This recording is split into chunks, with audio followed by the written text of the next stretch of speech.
നിങ്ങളുടെ favourite shows ഇനി ഒരിക്കലും മിസ്സാവില്ല. ഇപ്പോൾ C5 കാണും നിങ്ങളുടെ ഫേവറേറ്റ് ഷോസ് തികച്ചും സൗജന്യമായി. ഇത് ചന്ദ്രബോസിന്റെ കാറല്ലേ? ഇതെന്താ ഈ സമയത്ത് ഇവിടെ? ഓക്കെ സർ, അപ്പൊ കാണാം.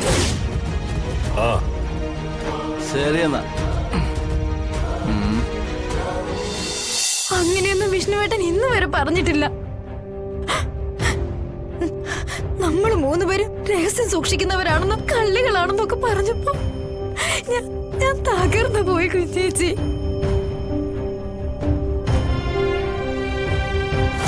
നിന്റെ കുഞ്ഞേച്ചി എടീ, അവള് തകർത്തത് എന്റെ ജീവിതമാ, എന്റെ സ്വപ്നങ്ങളാ. എടീ, എടീ, എടീ, നീയൊക്കെ എന്തെങ്കിലും എപ്പോഴെങ്കിലും നിന്നെ തൃപ്തിപ്പെടുത്താനെങ്കിലും ഒരു സത്യസന്ധമായിട്ടുള്ള കാര്യം പറഞ്ഞിട്ടുണ്ടോ? ഒഴിഞ്ഞു പോവാൻ പറഞ്ഞു ഒഴിഞ്ഞു പോവോ? അതുമില്ല നാശങ്ങള്. നീയൊക്കെ എന്തെന്റെ കുടുംബത്തിൽ വന്ന് കേറിയോ? അപ്പൊ തുടങ്ങി എന്റെ കഷ്ടകാലം. ഞാൻ കാരണമാണല്ലോ വിഷ്ണുവേട്ടനും കുഞ്ഞേച്ചിക്ക് ഈ ദുർവിധി വന്നതെന്ന് ഓർത്തപ്പോ പിന്നെ ജീവിക്കാൻ തോന്നിയില്ല. അതാ എല്ലാ സത്യങ്ങളും ഒരു പേപ്പറിൽ എഴുതി വെച്ചിട്ട് ജീവിതം അവസാനിപ്പിക്കാനായി തീരുമാനിച്ചത്. കത്തില് എന്തെഴുതി വെച്ചെന്നാ നീ പറഞ്ഞേ? എല്ലാം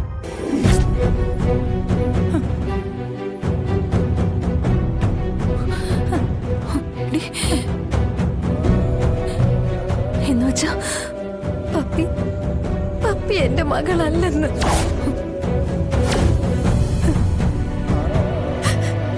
കുഞ്ഞേച്ചിയാണ് പപ്പിയെ സത്യം പ്രസവിച്ചതെന്ന്.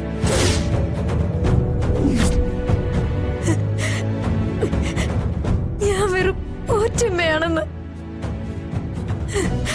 അത് കുഞ്ഞേച്ചി ഞാനെല്ലാം എഴുതി വെച്ചു.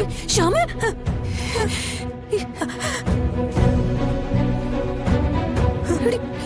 ഈശ്വര, എടി ആ കത്തെവിടെ? എടി, അതാർക്കെങ്കിലും കിട്ടിയോ? പറയാൻ കിട്ടിയോ? എനിക്ക് അറിയില്ല. ഞാൻ തിരിച്ചു ചെല്ലുമ്പോ ഞാൻ വച്ചെടുത്ത കത്തില്ല. ഈശ്വര, എടി ക്ഷമ, നീ എന്തൊക്കെയായി കാണിച്ചു വെച്ചിരിക്കുന്നെ? ഈശ്വര, ആ കത്തെങ്ങനെ സത്യമയുടെ കൈ കിട്ടിയാൽ എന്താവസ്ഥ നീ ചിന്തിച്ചിട്ടുണ്ടോ?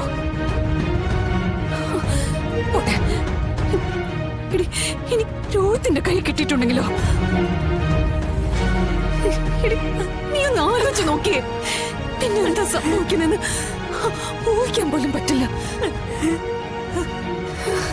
ഞാൻ എന്തിനു വേണ്ടി ഇതെല്ലാം ചെയ്തത്? അതിന് നീ ഒരു വിലയും കൽപ്പിച്ചില്ല എന്ന് ഓർക്കുമ്പോ മനസ്സ് കലങ്ങി പോവാ. അത് കുഞ്ഞേച്ചി, ഈ ചെയ്തതൊക്കെ തന്നെ വീണ്ടും വീണ്ടും ചെയ്യുമ്പോൾ ഉള്ളൊരു മടുപ്പില്ലേ? എനിക്കിപ്പോ എന്റെ ജീവിതത്തോട് തോന്നുന്നതും അതാ. ഒരുതരം മരവിപ്പ്. കുഞ്ഞേച്ചി, കുഞ്ഞേച്ചി എന്നോട് ക്ഷമിക്കണം കുഞ്ഞേച്ചി. ഒരു പൊട്ടത്തരം ഞാൻ കാണിച്ചു പോയി. അതിന് കുഞ്ഞേച്ചിയുടെ കാൽ വീട് മാപ്പ് പറയാൻ ഞാൻ തയ്യാറാ കുഞ്ഞേച്ചി. ക്ഷമ, എന്തായി കാണിക്കുന്നെ? എഴുന്നേക്ക്, എഴുന്നേക്കാൻ. എന്തായി ചെയ്യുന്ന? എനിക്ക് എന്റെ കുഞ്ഞേച്ചി സങ്കടപ്പെട്ട് നിൽക്കുന്ന കണ്ടിട്ട് സഹിക്കുന്നില്ല. ക്ഷമ, ഇനി കഴിഞ്ഞു പോയ കാര്യങ്ങൾ പറഞ്ഞിട്ട് എന്താ കാര്യം? കഴിഞ്ഞത് കഴിഞ്ഞു. ഇനിയിപ്പോ ആ കത്ത് ആർക്കെങ്കിലും കിട്ടിയിട്ടുണ്ടോന്ന് അറിയണം. ഇല്ലെങ്കിൽ അത് അവിടെ എവിടെയെങ്കിലും കിടപ്പുണ്ടോന്ന് അറിയണം. ഇനിയിപ്പോ അത് ആർക്കും കിട്ടിയിട്ടില്ലെങ്കിൽ അത് എത്രയും പെട്ടെന്നൊന്ന് കണ്ടെത്തി നശിപ്പിക്കേ. കാരണം അതാരുടെ കൈ കിട്ടിയാലും അപകടമാ. Excuse me madam. Yes, come in.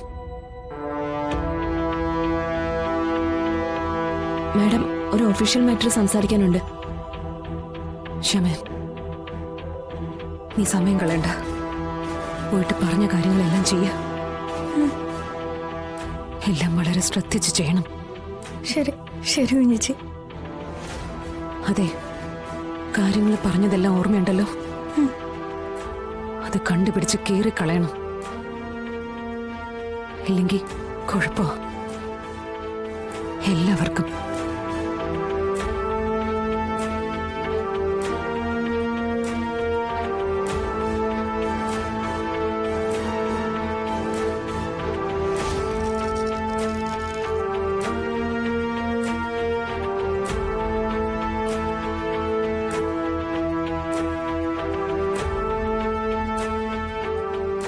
എല്ലാ സത്യങ്ങളും ഒരു പേപ്പറിൽ എഴുതി വെച്ചിട്ട് ജീവിതം അവസാനിപ്പിക്കാനായി തീരുമാനിച്ചത്.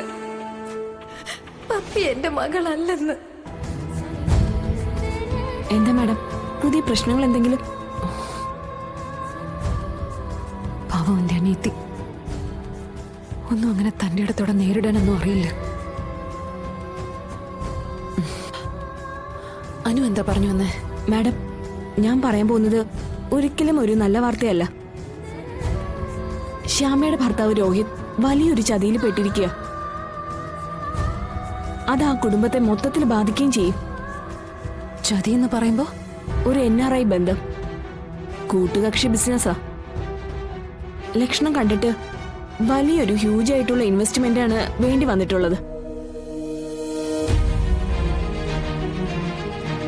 എത്രയും പെട്ടെന്ന് അതിന്റെ ഡീറ്റെയിൽസ് കണ്ടെത്തണം.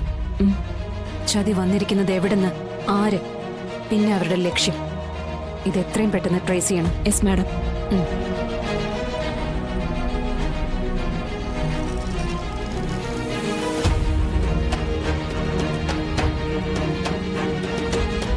ഈശ്വര, കാര്യങ്ങളെല്ലാം കൈവിട്ടു പോവാണല്ലോ.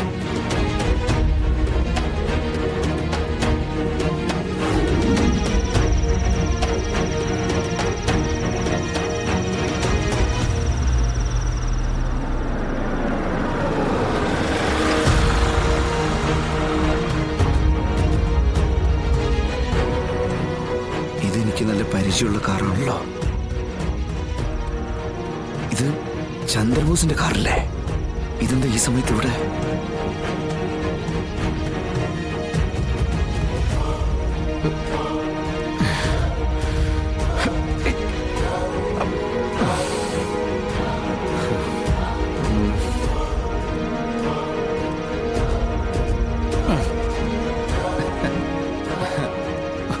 ഓക്കെ സർ, അപ്പൊ കാണാം. ശരി എന്നാ.